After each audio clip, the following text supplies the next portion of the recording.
Na aula passada, uma das coisas que eu disse foi que julgamento, ou a palavra julgar, é um termo antipático. É um termo antipático dentro da igreja, é um termo antipático lá fora. É antipático de tal modo que nós olhamos com antipatia esse exercício e quem o faz. Está tão arraigada essa ideia nas nossas mentes que ficam expostas a uma secularização, que o termo julgar ou julgamento já nos causa uma antipatia presumida, de cara, sem necessidade de maiores esclarecimentos a respeito do que se está fazendo. E somos tão preconcebidos com essa ideia, ou com esse vocábulo, prestem atenção na palavra preconcebido. Preconcebido é algo que eu concebo antes, e se eu concebo antes, geralmente é precipitado, por isso é preconcebido. É tão preconcebido esse conceito que eu não somente tenho algum problema com a atitude de julgar, mas também com quem julga. Isso em todas as esferas da sociedade. E, infelizmente, isso adentrou dentro da igreja, de modo que nós perdemos a visão bíblica e o lugar correto que essa palavra e o exercício disso tem nas Escrituras. Esta é uma das funções primárias deste curso, desta série de aulas. Mas essa ideia preconcebida, essa questão de ser antipático o ato de julgar, ele tem uma raiz. E ele tem uma raiz no fato de que, na verdade, nós somos avessos a isso porque nós não gostamos de limites. Ele tem uma raiz porque, na verdade, a sociedade secularizada é avessa a esse conceito, porque o coração humano ele é avesso a ter qualquer tipo de padrão ou de regra a que tenha que se submeter. E o julgar seria um corretivo para isso. O pecado detesta limites. O pecado detesta limites. Você estabelecer alguns limites para a ação humana ou para a diligência do coração humano é algo odioso, é algo detestável. Nós, em boa medida, com o nosso coração pecaminoso, nós não gostamos disso. E é desse desafeto, dessa rejeição aos limites, que vem muitas outras ideologias crescendo. Na aula passada eu falei de algumas, por exemplo, o que eu faço com a minha vida ou com o meu corpo é problema meu. Quando não é só um problema seu. O que você faz com a sua vida reflete na vida dos outros. O que você faz com a sua vida, as atitudes que você toma na sua vida, não estão simplesmente restritas a você. Elas se esparramam para os outros. Nós temos a liberdade, e aqui eu não estou falando de livre-arbítrio. Livre-arbítrio é outra sessão para outra discussão. Não estou falando de livre-arbítrio, mas nós temos a liberdade de fazer as nossas escolhas. O ruim de tudo isso é que nós não temos a liberdade para escolher as consequências.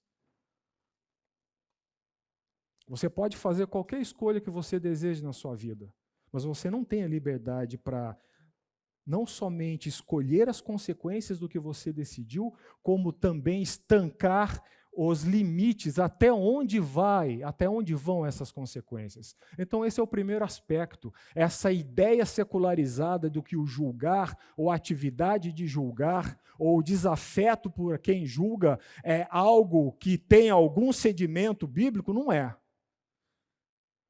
Porque isso procede de um coração pecaminoso. Por isso que procede da ideia de que nós não queremos lidar com limites na nossa vida. Em segundo lugar, dizer que julgar é algo condenável, né, é uma autocontradição, ou seja, é uma premissa que se implode a si mesma. Porque quando eu digo que é errado julgar, na verdade eu já estou julgando. Porque para eu dizer que é errado julgar, eu tenho que fazer uma avaliação antes de alguma coisa. É como dizer que toda a verdade alguns lugares aqui na frente, viu, irmãs e irmãos? Aqui, ó. Levante a sua mão quem tem lugar ao lado, por favor. É a mesma coisa que dizer que toda a verdade é relativa, não existe verdade absoluta. Na verdade, é uma contradição, é uma assertiva autoimplosiva. Porque dizer que toda a verdade é relativa, não há verdade absoluta, eu já estou estabelecendo uma verdade absoluta. Qual é? Que toda a verdade é relativa. Não é? Eu estou estabelecendo o absoluto. Qual é o meu absoluto? Que toda a verdade é relativa. Bom, então ela não é relativa, porque já tem um absoluto. Ok? Em terceiro lugar, isso é errado, porque as Escrituras falam muito a respeito de julgar. Deus nos fez seres humanos dotados de capacidades de raciocínio, de desenvolvermos um raciocínio lógico, de estabelecermos premissas para desaguar numa conclusão. Deus não nos fez seres humanos acéfalos, no sentido de não termos uma racionalidade que devemos exercitar. Deus nunca pediu a ninguém que deixasse o cérebro na porta da igreja quando ele se convertesse. Muito pelo contrário. As Escrituras muito nos desafiam ao exercício de raciocinarmos com as coisas, examinarmos as coisas. Vejam, já estou julgando. De termos discernimento, porque se as Escrituras nos convocam a tomarmos atitudes sábias, seria uma contradição se elas próprias não nos fornecessem os meios para que nós venhamos a tomar atitudes sábias. E um desses meios é o discernimento. Deus nos fez assim. Deus nos fez seres humanos responsáveis moralmente perante Ele. E se Ele nos fez seres humanos moralmente responsáveis perante Ele, e nos fez a imagem dEle, e Deus é o juiz por excelência, logo então nós temos algumas faculdades que devemos exercitar. E devemos colocar em prática na nossa vida. Devemos fazer os nossos julgamentos, as nossas aquilatações, os nossos discernimentos, as nossas avaliações para podermos discernir o caminho por onde vamos e as atitudes que vamos tomar. Percebem? Esses três motivos são o que bastam para mostrar que essa ideia, ela é errada. Ela não encontra ressonância nas Escrituras. E é nesse trilho que eu quero caminhar na aula de hoje. Nós vamos começar a demolição. Lembram que eu falei na aula passada que teremos que desconstruir algumas coisas para construir outras em cima? Esse é o começo hoje. Vamos começar a demolir isso. Eu creio que você já deve ter ouvido, e eu escolhi três premissas, três assertivas, três colocações que já ouvi muitas vezes no meio da igreja cristã. Estou falando igreja cristã, nossa igreja, não somente nossa, a igreja como um todo. Eu escolhi três premissas que eu já ouvi da boca de pessoas afirmando essas questões, de modo a dizer, olha, isso é errado. Julgar é errado.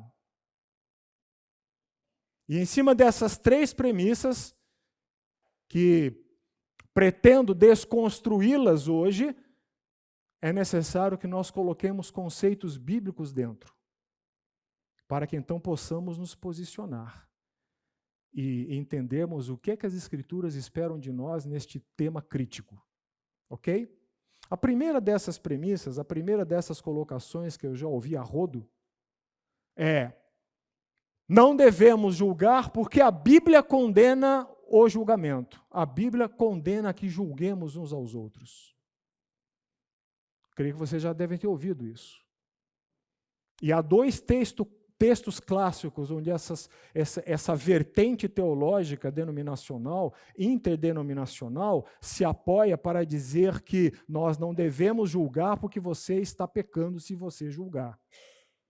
O texto mais comumente citado é Mateus 7, eu peço que você vá para lá. Mateus capítulo 7.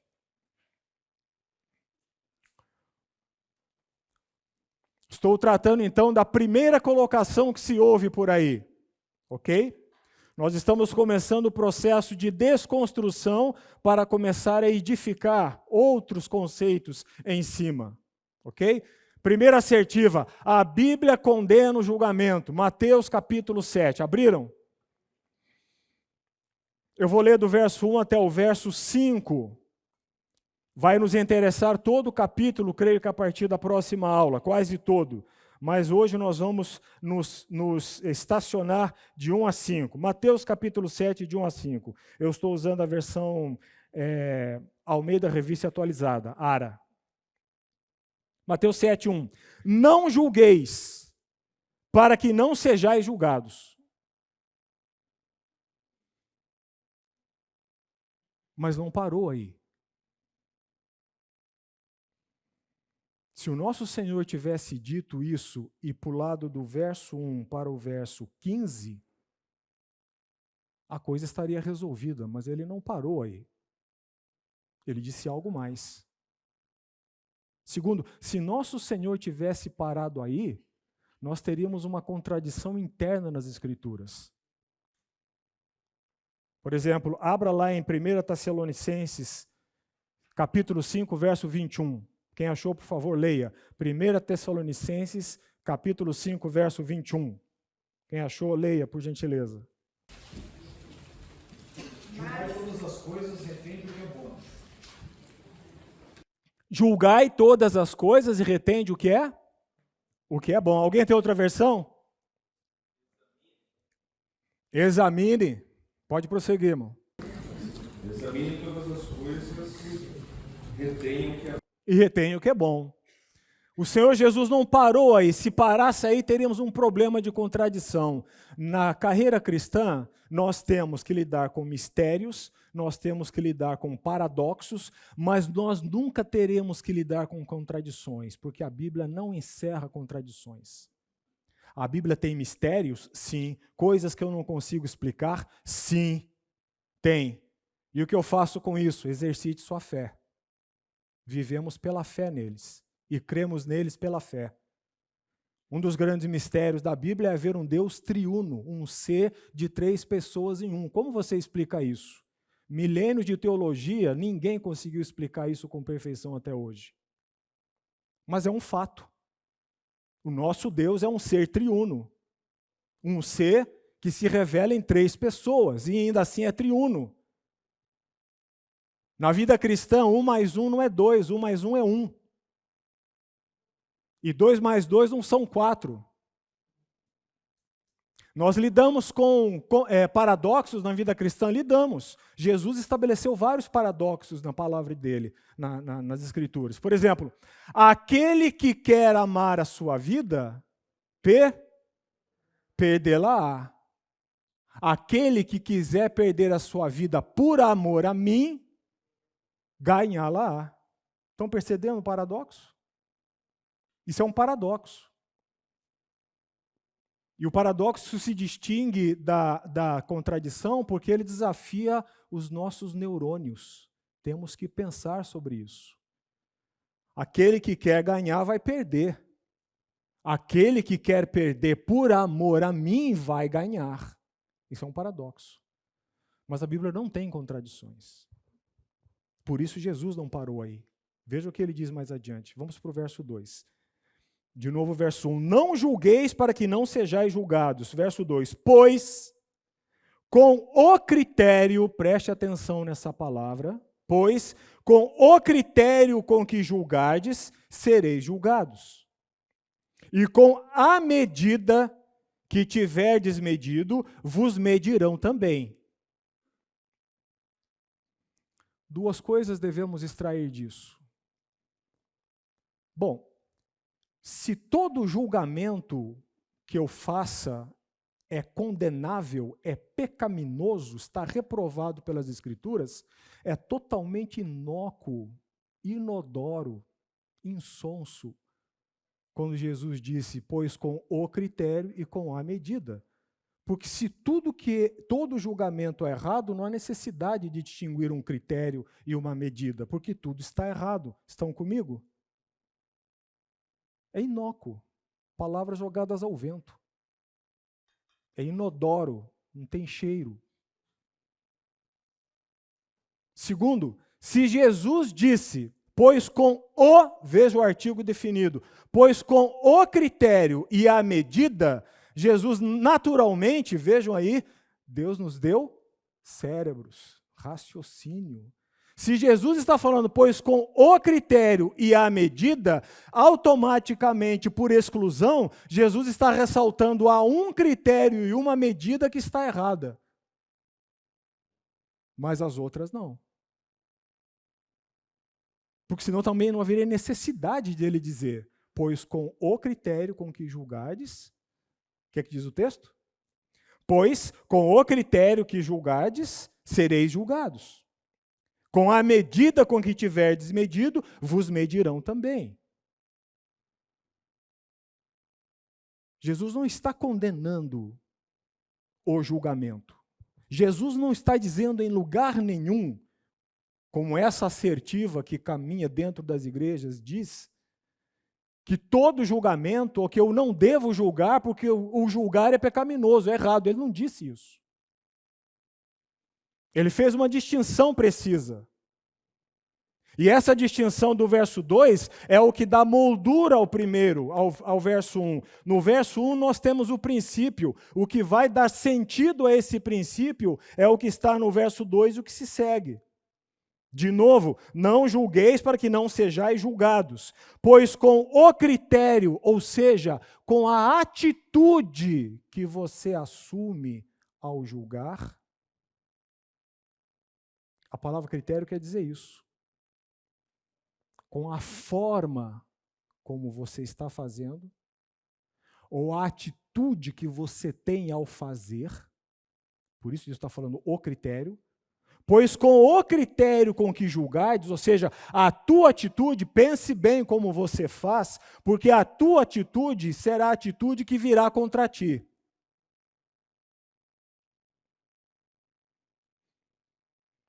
Pois com o critério com que julgardes, sereis julgados, e com a medida, Jesus está falando de um padrão, com que tiverdes medido, vos medirão também.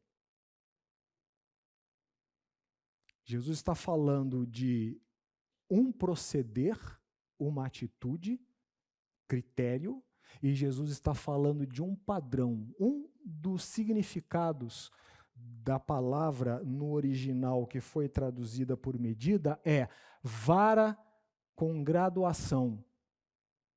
Uma vara com graduação. Deixa eu te fazer uma pergunta. Quando você quer fazer uma reforma na sua casa e tem dúvida do espaço, se vai caber ou não, o que você faz para começar a eliminar a dúvida? Você pega uma trena. Não é isso?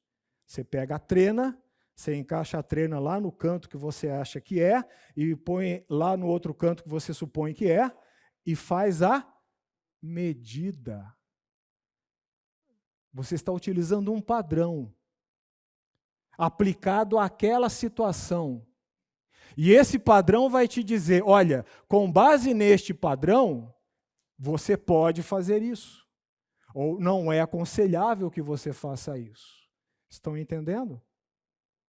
Vara com graduação. Se eu perguntar para vocês, qual é a altura daqui do chão, aqui essas lâmpadas? Cada um vai ter uma suposição. Uns mais com expertise chegarão lá perto. Mas enquanto eu não buscar uma trena, que é o padrão, e medir, a nossa discussão não passará de uma discussão vazia. Porque ficará no eu acho, mas veja bem, não, mas eu acho, mas acho que você não entende disso, mas não sei o que é lá, até virar briga, até todo mundo se cansar e ir embora para casa sem nada resolvido. É isso que Jesus está falando.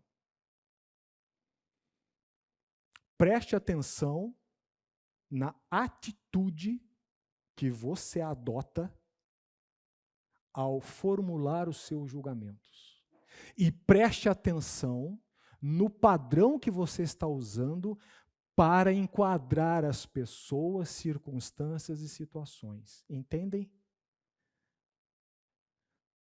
Em lugar nenhum, Jesus disse, não julguem. Vivam loucamente a vida e confiem na soberania do Pai. É o que ele teria dito se falasse, não julguem absolutamente nada.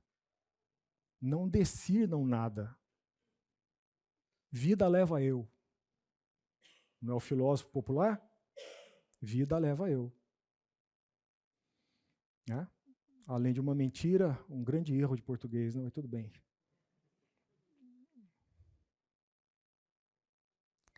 Veja o que diz o verso 3. Porque vês tu o argueiro, Jesus está trazendo a discussão para o mais particular. Percebe? Porque vês tu o argueiro no olho do teu irmão, porém não reparas na trave que está no teu próprio? Ou como dirás a teu irmão, de novo, ou como dirás a teu irmão, deixa-me tirar o argueiro do teu olho, quando tens a trave no teu? Verso 5, hipócrita. Isso veio da boca de Jesus. Para Jesus dizer hipócrita, ele já fez um julgamento aqui, não fez? Hipócrita, tira primeiro a trave do teu olho, e então verás claramente para tirar o argueiro do olho do teu irmão. De novo, tira primeiro a trave que está no teu olho, e aí verás claramente para fazer os julgamentos adequados na vida do teu irmão. Percebem mais uma vez que não há sustentáculo nenhum nas Escrituras para dizer que todo julgamento é errado? Jesus não disse isso. As pessoas leem esse texto e param no verso 1 e continuam lendo do verso 1 até o verso 14 como se só existisse o verso 1. Jesus não está tratando disso. Jesus não está estabelecendo essa premissa. Essa premissa é errada. Devemos desconstruí-la. O segundo texto comumente citado para avaliar essa situação, ou para dizer que você, só de estar julgando, você está errado, está lá em Tiago. Tiago, capítulo 4. Epístola de Tiago, capítulo 4. Vamos para lá. Epístola de Tiago, capítulo 4. Tiago, capítulo 4, verso 12. Tiago 4, 12. Quem achou, por gentileza, me auxilie na garganta e leia, por favor. Há apenas um legislador e juiz, aquele que pode salvar e destruir. Mas quem é você para julgar o próximo? Olha aí. Há um só legislador e juiz, aquele que pode salvar e fazer perecer. Tu, porém, quem és que julgas o próximo? Mas em que contexto isso foi dito? Leia o verso 11 que está acima. Vamos ver em que contexto Tiago disse isso. O que é que diz o verso 11? Irmãos, não faleis mal uns dos outros. Aquele que fala mal do irmão ou julga seu irmão, fala mal da lei e julga a lei. Ora, se julgas a lei, não és observador da lei, mas juiz. Aí Tiago pega o conceito de juiz e emenda no verso 12. Há um só legislador e juiz, aquele que pode salvar e fazer perecer. Tu, porém, quem és que julgas a teu irmão? Percebe que o verso 12 está dentro do contexto do assunto do verso 11? E qual que é o tema do verso 11? Maledicência. O tema do verso 11 é maledicência. O que diz o texto? Irmãos, não faleis mal uns dos outros. Aquele que fala mal do irmão ou julga seu irmão, fala mal da lei e julga a lei. O que Tiago quer dizer com isso?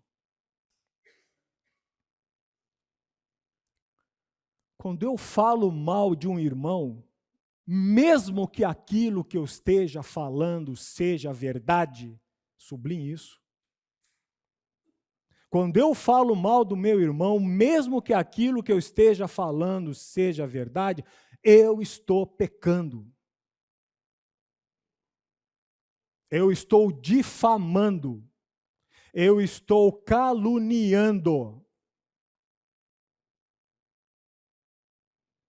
Por isso Tiago fala, irmãos, não faleis mal dos outros. Aquele que fala mal do seu irmão ou julga seu irmão, fala mal da lei e julga a lei. O mesmo Tiago joga luz em cima disso. O que ele quer dizer com a expressão fala mal da lei ou julga a lei? Aí nós vamos entender por que Tiago chama a figura de juiz e legislador. O mesmo Tiago responde isso, joga luz lá em capítulo 2. Vá para o capítulo 2, Tiago capítulo 2, verso 8.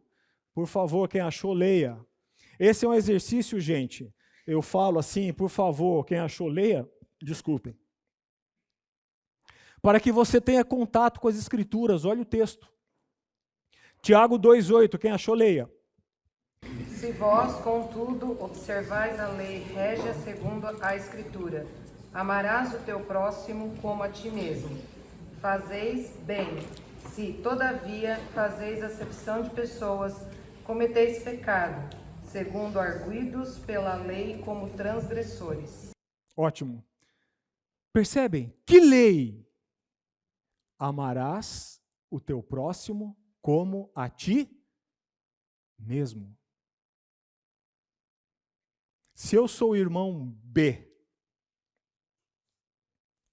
e estou sabendo que o irmão A, isso é exemplo, hein, gente? Se eu sou o irmão B e estou sabendo que o irmão A está envolvido com drogas e começou a consumir cocaína, ou está envolvido com prostituição, ou está envolvido com vício de jogos, ou está envolvido em algum adultério. Se eu sou irmão B e sei que o meu irmão A está consumindo cocaína,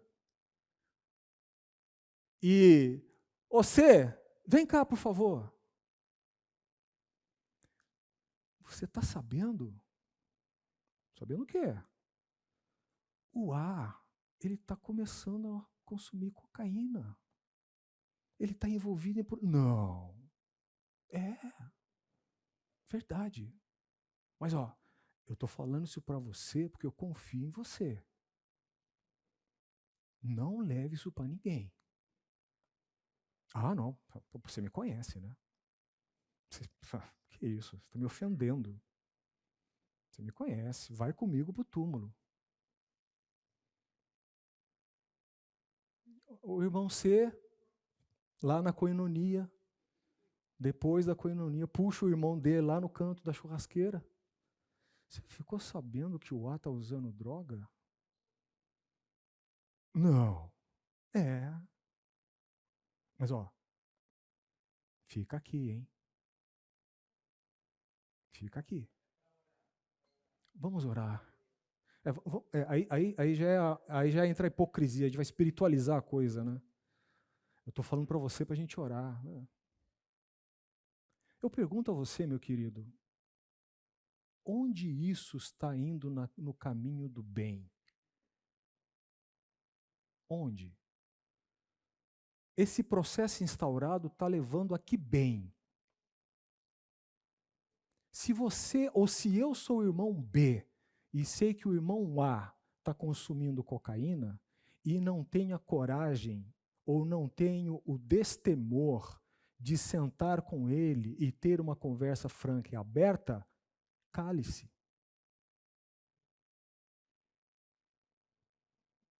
Basicamente isso, cale-se.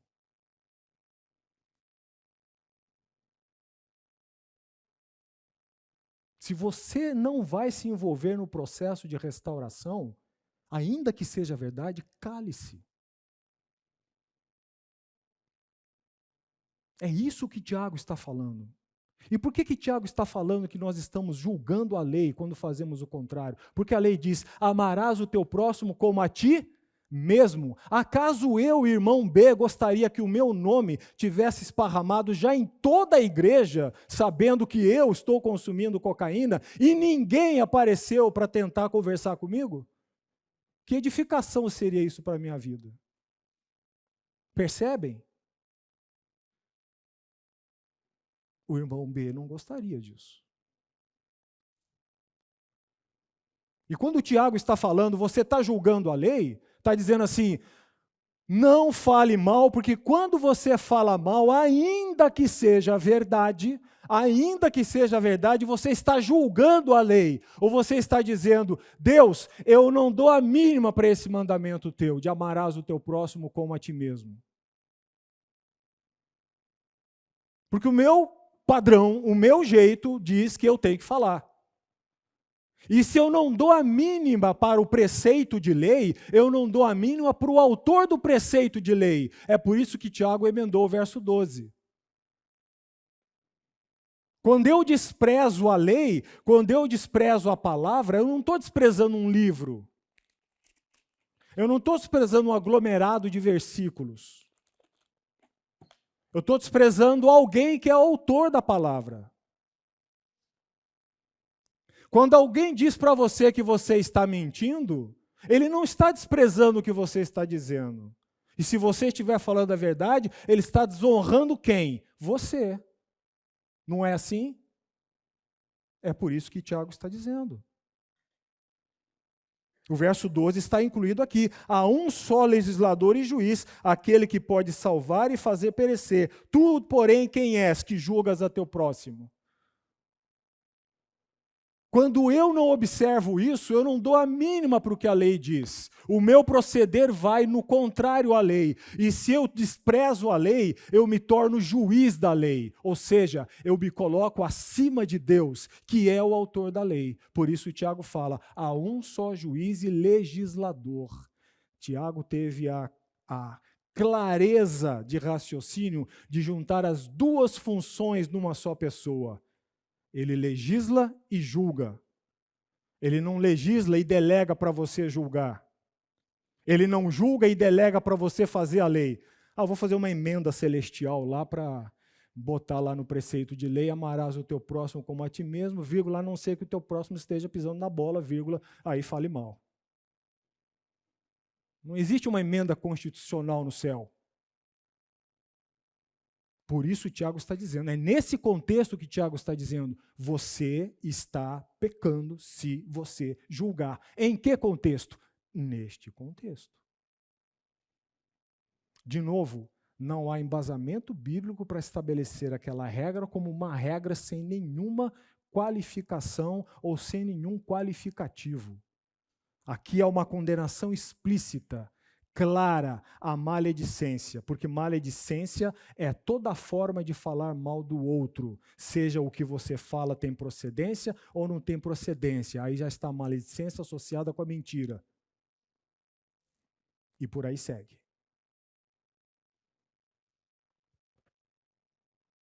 Vamos ver um exemplo prático disso que eu estou falando? Na própria Bíblia. Abra lá em Gálatas.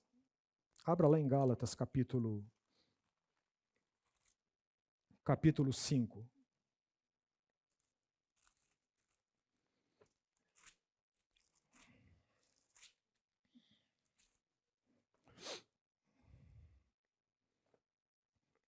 Eu estou voltando para trás, não é que na minha Bíblia Gálatas está atrás, tá, gente? É que eu estou querendo ver uma questão aqui. Abra lá em Gálatas, capítulo 5.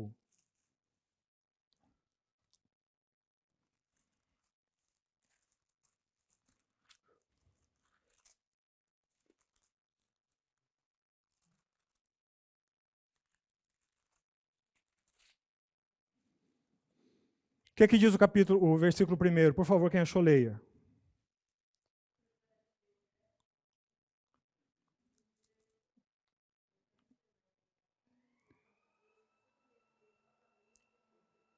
Desculpe, eu errei, não é 5, é 6. Gálatas capítulo 6, verso...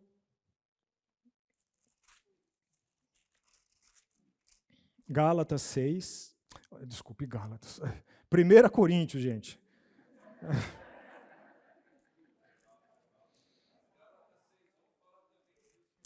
Também, passa por lá. Sim, mas a passagem que eu tinha em mente era a primeira. Errei por pouco, né? Primeira, isso, por favor, perdão.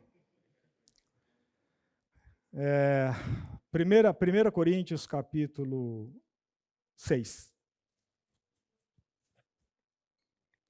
1 Coríntios, capítulo 6. Por favor, alguém lê o texto todo, do verso 1 até o verso 6. Se algum de vocês tem queixa contra outro irmão, como ousa apresentar a causa para ser julgada pelos ímpios em vez de levá-la aos santos? Vocês não sabem que os santos hão de julgar o mundo?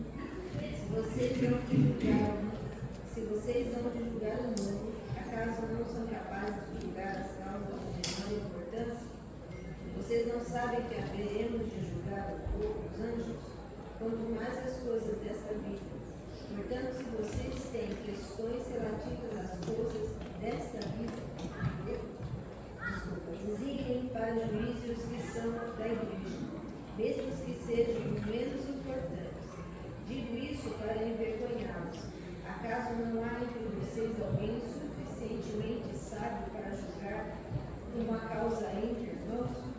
Mas, ao invés disso, um irmão vai ao tribunal contra outro irmão, e isso diante de discentes. Veja aí. A indagação de Paulo. Não há dentro da irmandade de vocês ninguém que tenha sabedoria suficiente para julgar as questões desta vida entre vocês, estão entendendo? É o mesmo verbo. Para julgar as questões desta vida entre vocês, não há ninguém. Para vergonha vossa eu digo, por quê? Porque não haver ninguém capaz de julgar as questões desta vida entre a irmandade, significa que a irmandade dali não tinha maturidade espiritual suficiente. Não tinha, não havia ninguém. Por isso, Paulo, para vergonha vossa vos digo isso. Pode um irmão ir a juízo contra outro irmão perante incrédulos, quando as coisas mínimas podem ser julgadas por vocês? Não sabem vocês que julgarão o mundo? Percebe? Não tem nenhum sustentáculo quando se diz todo julgamento é errado. Não julgue porque a Bíblia condena todo julgamento. Não. A Bíblia condena sim o que nós vamos ver mais para frente. Porque ela faz a distinção entre critério e medida.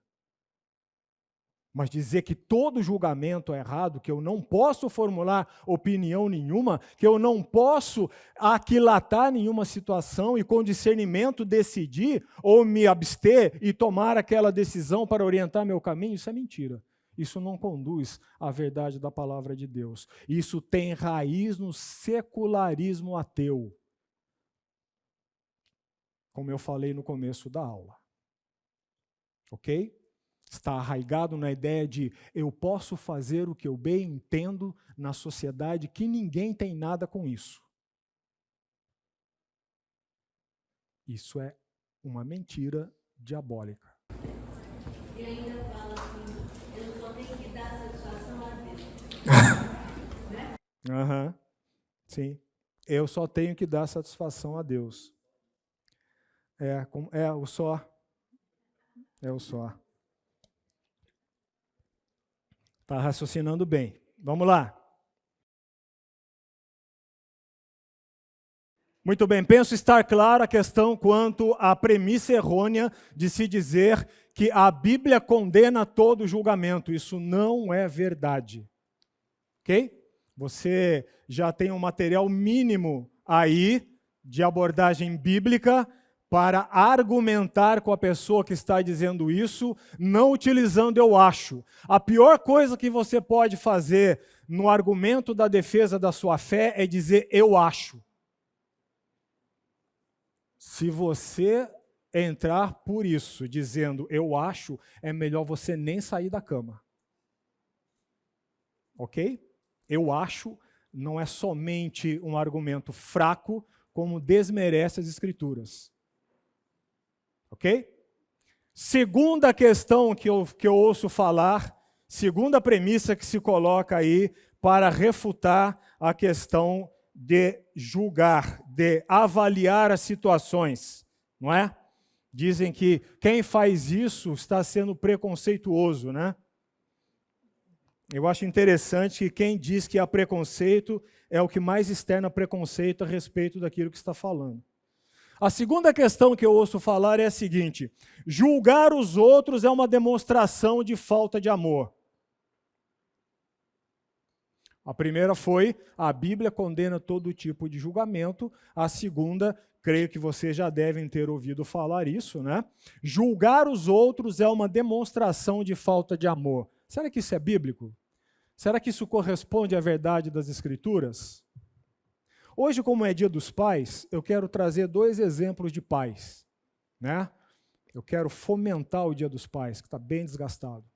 Então, eu vou trazer 2 exemplos a respeito de pais, para nós avaliarmos essa premissa. Julgar os outros é uma demonstração de falta de amor. O primeiro pai que eu quero trazer aqui é Davi. Davi foi, quiçá, o maior estrategista e o maior estadista que o Israel antigo já teve. Não estou falando dos tempos contemporâneos. Estou falando do Israel antigo.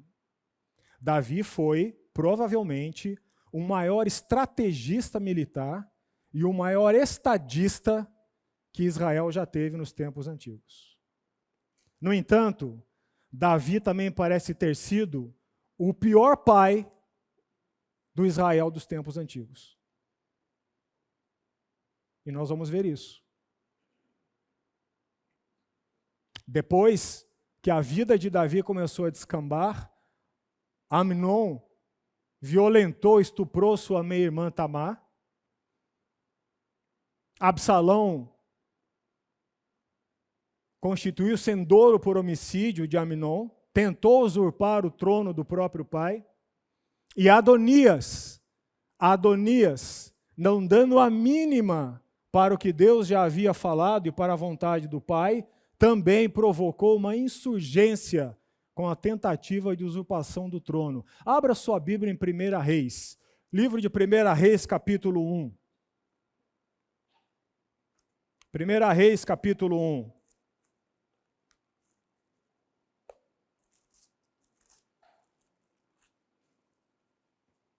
Eu vou focar-me em Adonias, vou deixar os outros jovens de lado. Abre em 1 Reis, capítulo 1, versos 5 e verso 6. Acharam? Então, Adonias, filho de Agite, se exaltou e disse: eu reinarei. Providenciou carros e cavaleiros e 50 homens que corressem adiante dele. As Escrituras parecem sinalizar com uma das causas para esse comportamento de Adonias. Veja o que fala o verso seguinte, o verso 6. Parece que está fora de contexto, né? Mas não está. Olha o que fala o verso 6. Jamais seu pai o contrariou, dizendo: por que procedes assim? Além disso, a Bíblia traz uma mistura bombástica para a prepotência e orgulho desse jovem. Além disso, ele era de aparência muito formosa, era um jovem extremamente bonito, ok? Não era apenas bonito, mas era extremamente bonito, né? E nascera depois de Salomão. E nascera depois de Absalão. Com isso querendo dizer que naquela situação, muito provavelmente, Adonias era o primogênito, embora sendo o 4º filho de Davi. Porque os outros já haviam morrido.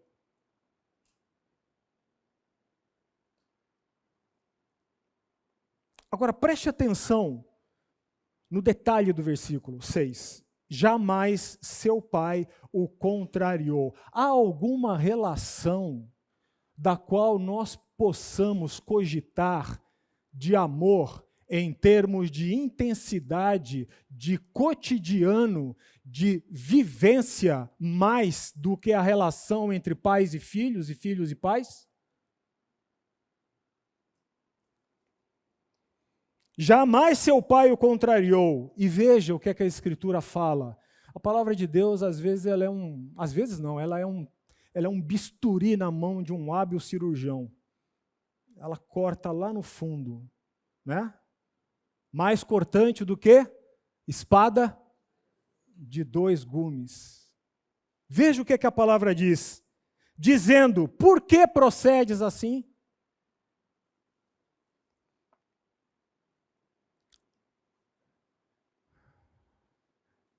Davi nunca questionou as motivações desse jovem, que era seu filho. E por que o pai Davi deveria ter questionado as motivações desse jovem no tempo oportuno? Para quê? Para formular o quê? Julgamento. Para formular discernimento. Para poder aplicar o quê? Disciplina. A palavra de Deus não está dizendo que a ausência de questionamentos ou de confrontação ou de indagações ou de trazer à lume certas questões é sinal de amor. Muito pelo contrário. Em muitas situações, o sinal de desamor é justamente esse. Vocês sabem qual que é o antônimo de amor? O contrário de amor, o antônimo de amor, não é ódio, não, gente. O contrário de amor é indiferença.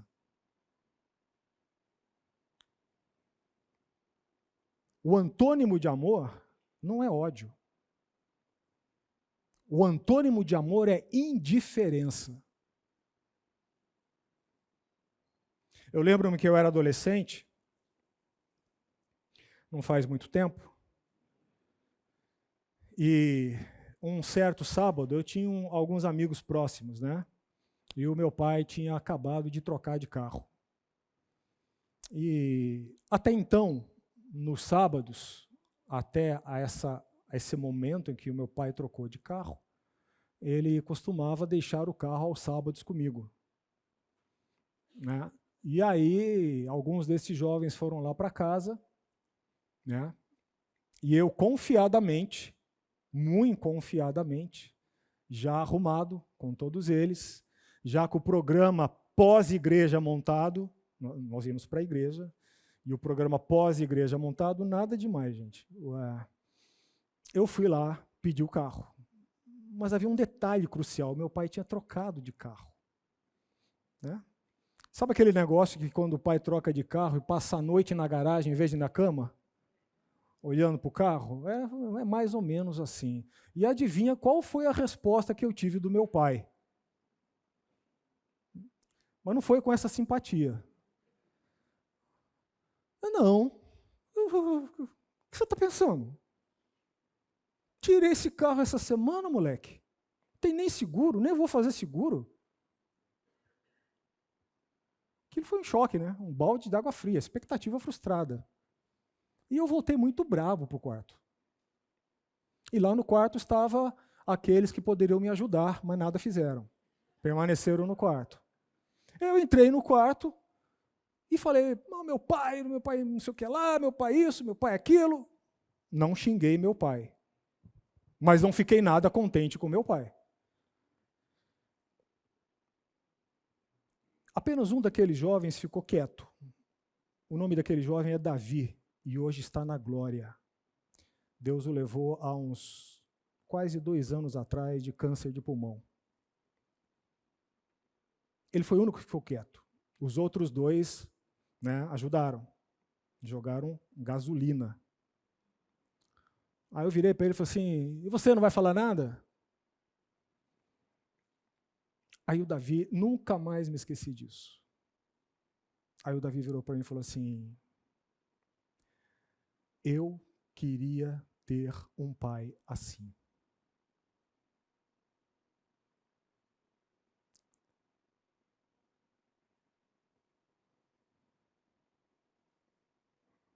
Não entendi, Davi. Ele falou assim, Jorge, ele me chamou pelo apelido, não chamou Jorge, mas não vou dizer o apelido. Estão proibidos de dizer, viu? Ele falou assim para mim, Jorge, o meu pai não sabe que horas eu saio de casa. Se eu passar uma semana fora de casa, ele não vai me procurar. Já fiz isso. Quando eu volto para casa, se ele está na sala de televisão, se eu passo por ele. Outro dia, fui pedir um negócio para ele falou assim para mim, você já tem comida, teto e roupa. Levantou as costas e foi embora.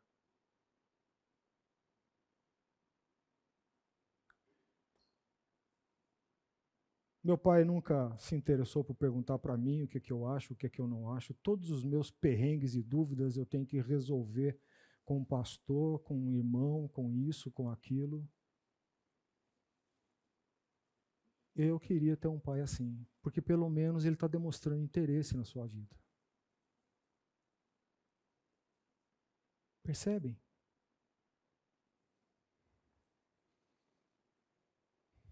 A Bíblia está dizendo que um dos erros de Davi foi nunca ter contrariado o filho. E ela vai mais adiante, foi nunca ter arguído as motivações do filho. Por que você está agindo assim? E a resposta a essa pergunta vai orientar você, pai, da maneira como você deve aconselhar e orientar o seu filho. Onde que julgar e examinar as questões não é uma falta de amor, ou é falta de amor? Muito pelo contrário. Muito pelo contrário. Um pai que não se envolveu, não questionou o filho, não chamou o filho à responsabilidade, não contrariou o filho, não disse não, você não vai fazer isso. Há pais hoje que para entrar no quarto do filho, pasme, na mesma casa, quase tem que pedir um mandado judicial, né? Porque o filho não deixa entrar. Tempos atrás me disseram, meu filho não deixa entrar no... Seu filho não deixa você entrar no quarto dele? Você tem que bater na porta e pedir licença para entrar no quarto do seu filho?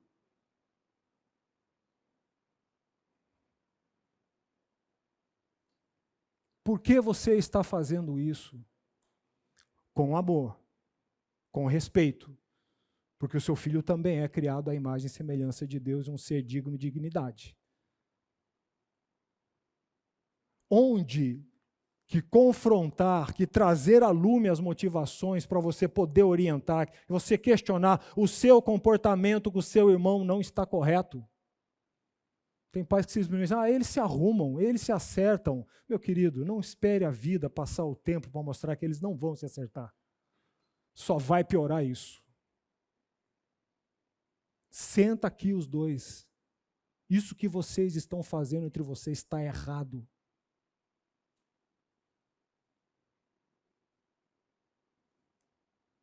Muito pelo contrário.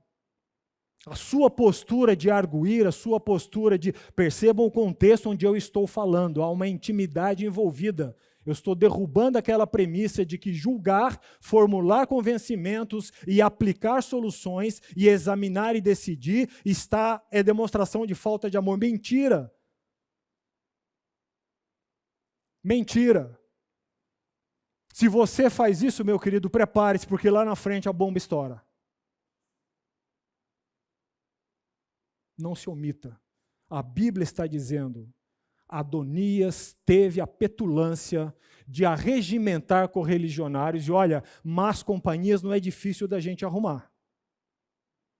Ok? Dizer, vamos destruir, você arruma um monte. Dizer, vamos construir, eu estou ocupado, não dá para ir, quem sabe na próxima. Adonias teve essa petulância, essa arrogância de não somente botar no desprezo o que Deus já tinha revelado, como também ser assintoso com o pai, usurpar o trono do pai, porque não tinha o menor temor do pai, porque o pai nunca jamais o questionou.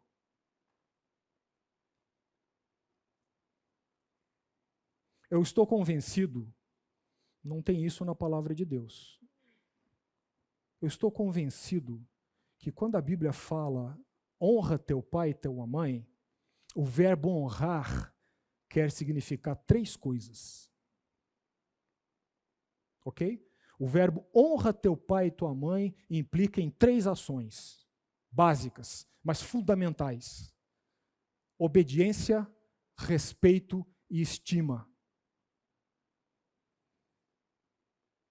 Obediência, respeito e estima. Cabe a você ensinar o seu filho a ser obediente, mas ser obediente com respeito.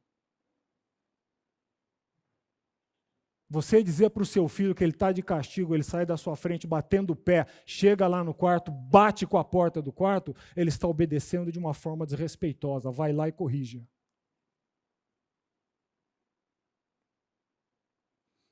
Obediência com respeito e estima. Ensine o seu filho a estimar você. Ensine o seu filho a estimar a sua esposa. Estão na mesa, disse uma palavra torta para a mãe, opa, é sua mãe. Respeite a sua mãe. Estime a sua mãe.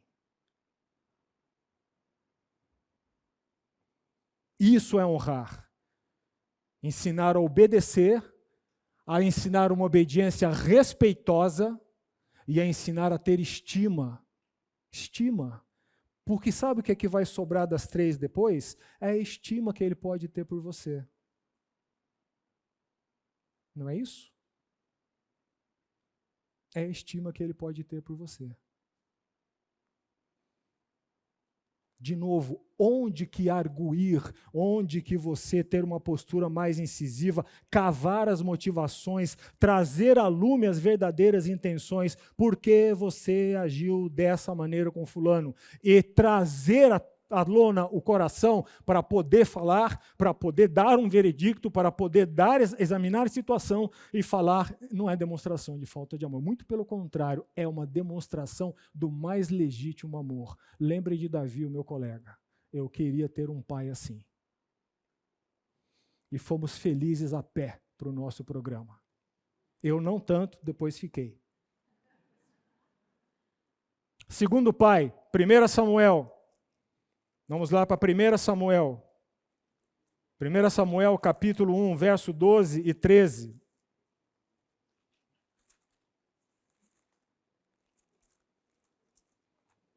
Primeira Samuel, capítulo...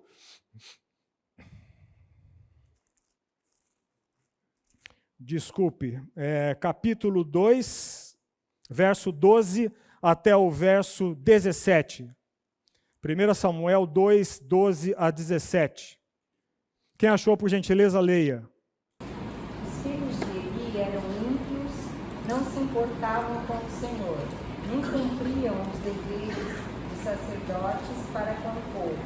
Sempre que alguém oferecia um sacrifício, o auxiliar do sacerdote vinha com um garfo de 3 dentes. E enquanto a carne estava cozinhando, ele enfiava o garfo na panela, ou travessa, ou caldeirão, ou caçarola, e o sacerdote pegava para si tudo o que vinha do garfo. Assim faziam com todos os israelitas que iam a Siló. Mas, antes mesmo de queimarem a gordura, vinha o auxiliar do sacerdote e dizia ao homem que estava oferecendo o sacrifício: dê um pedaço desta carne para o sacerdote assar. Ele não aceitará de você carne cozida, somente crua. Se o homem lhe dissesse: deixe primeiro a gordura se queimar, e então pegue o que quiser, o auxiliar respondia: não, entregue a carne agora, senão eu a tomarei à força. O pecado desses jovens era muito grande à vista do Senhor, pois eles estavam tratando com desprezo a oferta do Senhor. Veja aí, Essa é uma profecia contra Eli, o sacerdote. O pecado desses jovens era muito grande, dos filhos de Eli, perante o Senhor, porquanto eles desprezavam a oferta do Senhor. Pule agora para o verso 29. Veja o que diz o verso 29. Se você quiser entender mais, vá no contexto, leia todo o texto, não temos tempo. Por que pisais aos pés os meus sacrifícios, Deus falando, e as minhas ofertas de manjares que ordenei se me fizessem na minha morada? E tu, agora para Eli, e tu, porque honras a teus filhos mais do que a mim? Deus está arguindo Eli. E tu, porque honras a teus filhos mais do que a mim, para tu e eles vos engordardes das melhores e de todas as ofertas do meu povo de Israel?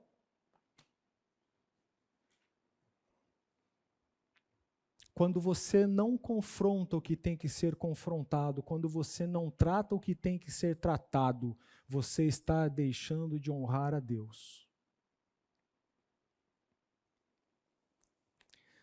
Em coisas simples. Você está brincando lá com seus filhos, jogo de tabuleiro. Há um deles que, enquanto está ganhando, está assobiando e está tudo bem. Quando começa a perder, começa a ficar mal-humorado, a brigar com os irmãos, a querer alterar as regras do jogo, porque não é assim, mas era assim na rodada anterior que ele estava ganhando. É do outro jeito. O coração dele está dando sinais para você. Está dando sinais para você do que você deve pegar e tratar. Está revelando que ele pode vir a ser uma pessoa com muita dificuldade de se relacionar com os outros e com as autoridades quando ele estiver numa descendente na vida. Ou que só vai dar um bom dia sorrindo para os outros quando tudo estiver em ordem na vida dele. Mas quando tudo estiver ruim, nem me dê bom dia, nem na igreja.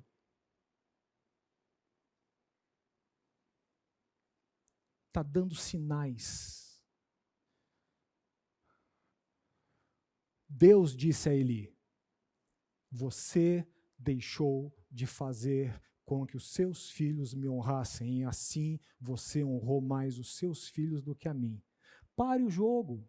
Ah, mas vai ficar um ambiente meio desagradável. E quem disse que sempre tem que ser agradável para se tratar das coisas? Você nunca teve ambiente desagradável com o seu chefe? Nunca? Você nunca teve um ambiente desagradável fora de casa com uma pessoa? Pare ali. Meu filho, assim, assim, assim, assim, assim.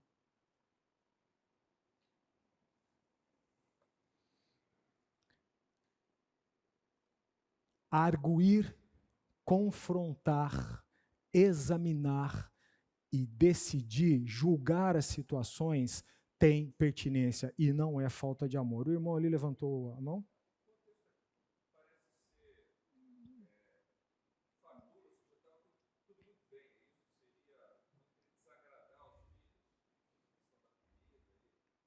O contexto aqui é de que eles não estavam observando o ritual, estavam se locupletando das ofertas com aquilo que não lhes cabia. Sim.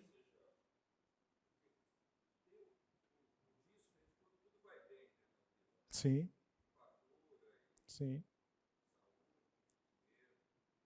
Sim. Mas aqui era a questão da corrupção. Corrupção, no ofício sacerdotal.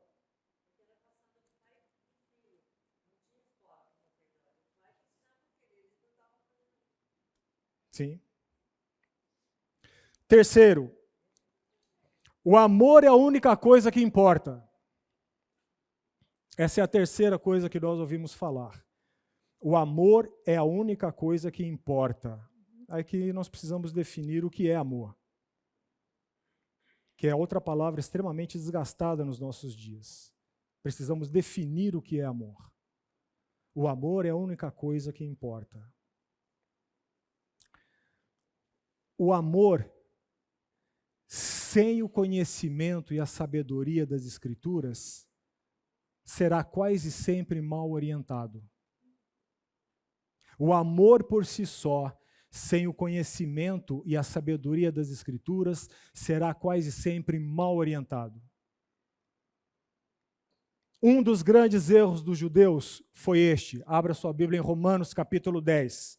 Romanos capítulo 10, verso 2 e 3. Quem achou, por favor, leia.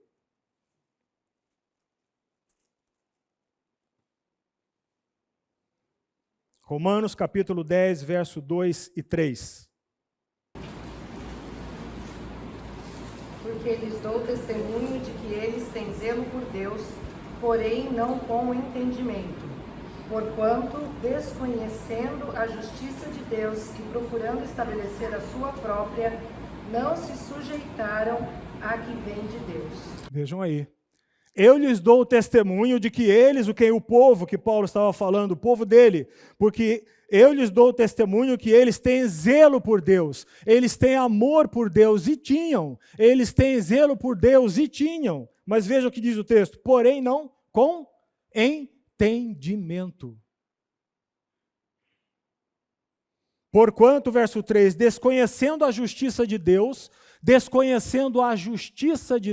o padrão de Deus, o programa de Deus, desconhecendo a justiça de Deus e procurando no lugar estabelecer a sua própria justiça. Não se sujeitaram a que vem de Deus.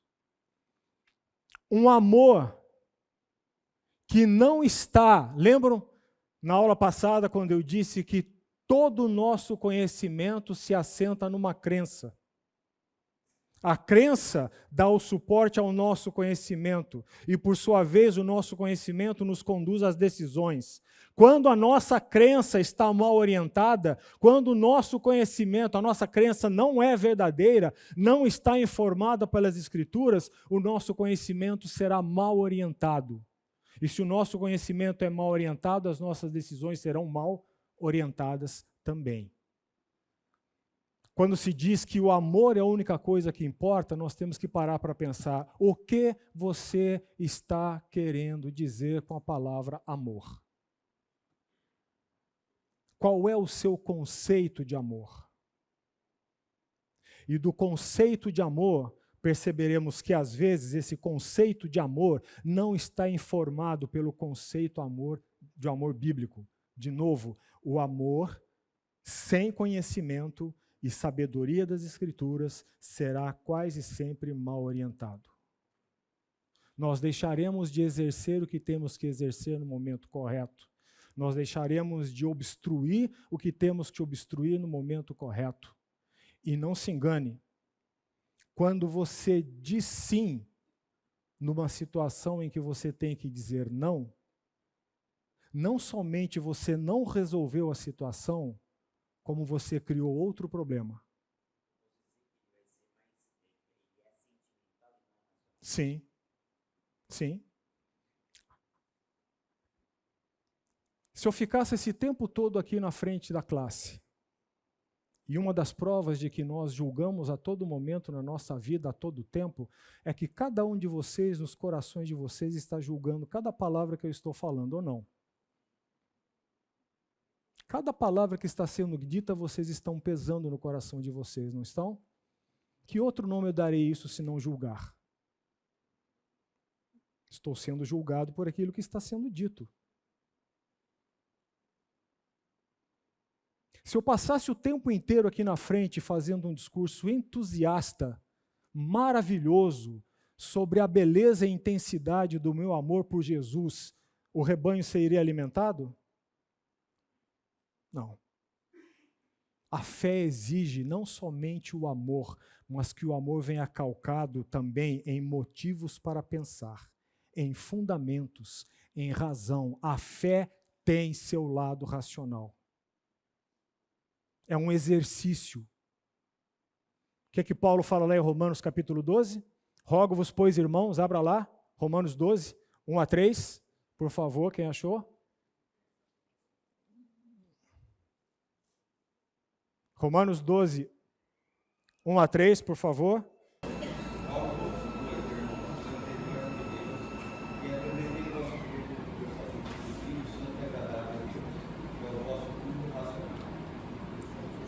Que apresenteis os vossos corpos, mente e coração, a Deus, como sacrifício vivo, a sua própria vida entregue, que é o vosso culto racional. Um amor-sentimento sempre será mal orientado.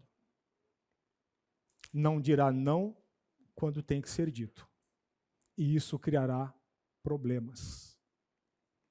Para finalizar, procurem gravar uma coisa. A repreensão, já disse isso aqui, acho que quando falei sobre perdão. A repreensão é o medicamento de Deus para aniquilar o pecado e impedir que ele evolua em seus efeitos. É o antibiótico que estanca a infecção. A repreensão é amplamente falada nas Escrituras e nós somos incentivados a exercê-la quando veremos na próxima aula a maneira correta de fazer isso. Somos incentivados a exercê-la porque ele é propedêutico, ele é a terapia de Deus para que o pecado pare e os seus efeitos deixem de se postergar ou de se fazer presentes na minha vida e na vida daqueles que estão ao meu redor. Ok?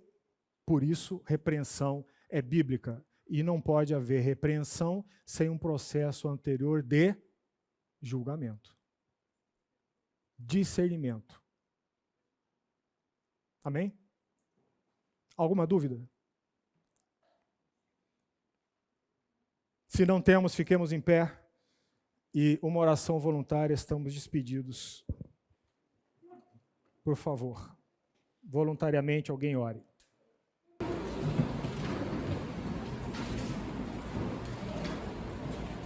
Nós te louvamos, Senhor, pela tua palavra, que é eficaz, penetra nos nossos corações, discerne, nos ajuda a entender onde estamos errando, onde precisamos crescer, Amém. precisamos ser transformados. Transforma do Senhor, nós pedimos isso em nome do Senhor Jesus. Amém.